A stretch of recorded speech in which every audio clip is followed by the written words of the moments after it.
بسم الله الرحمن الرحيم.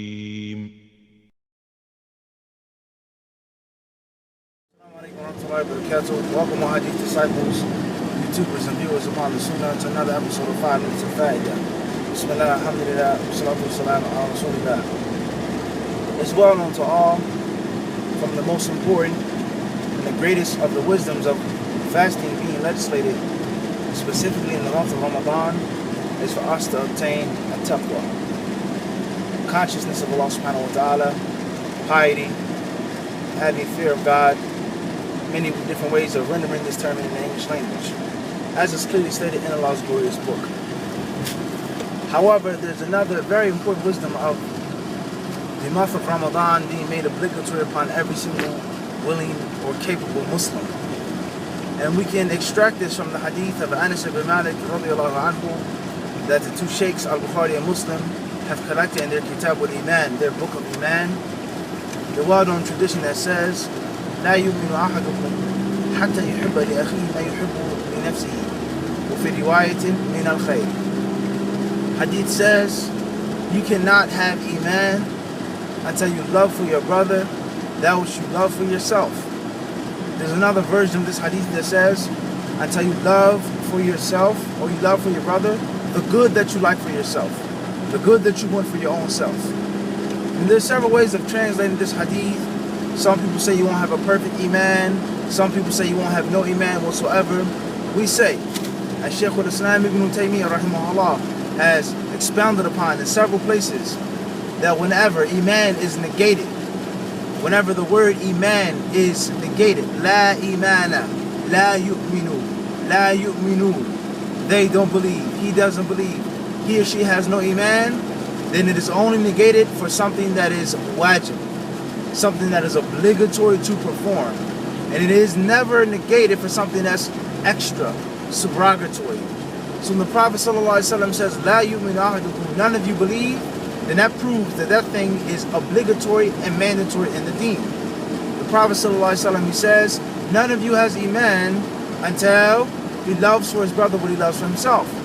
And this is not a topic, or this is not a class and discussion on al-Iman in detail, and the different types of Iman that can be negated without a person being made a non-Muslim.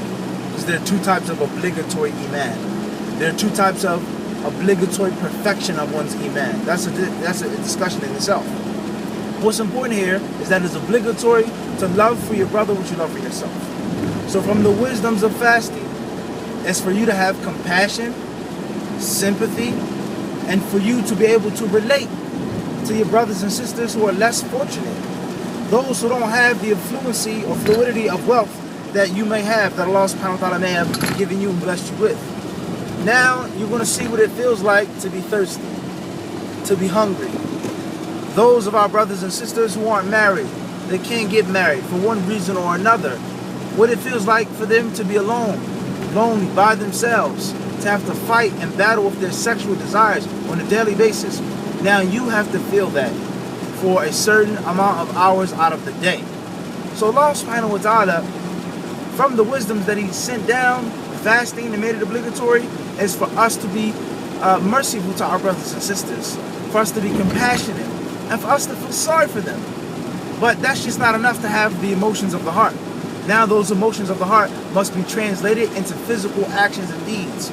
I know what it feels like to be thirsty for a couple of hours out the day, 10 hours, 12 hours out the day.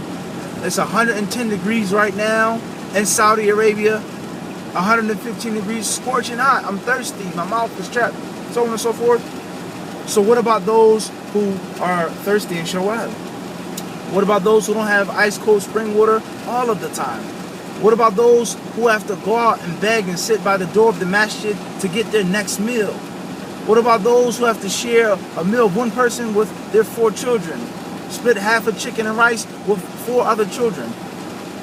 So therefore, when you experience this, it now has to push you to give sadaqah, to give charity, to be beneficent, beneficent and generous to those people, to give to them, to make this situation a bit easier throughout the entire year, because now you understand, I don't have Iman, I cannot be a believer until I love for myself what I love for my brother and sister in Al-Islam. And I know for sure I love to have fresh, cold spring water.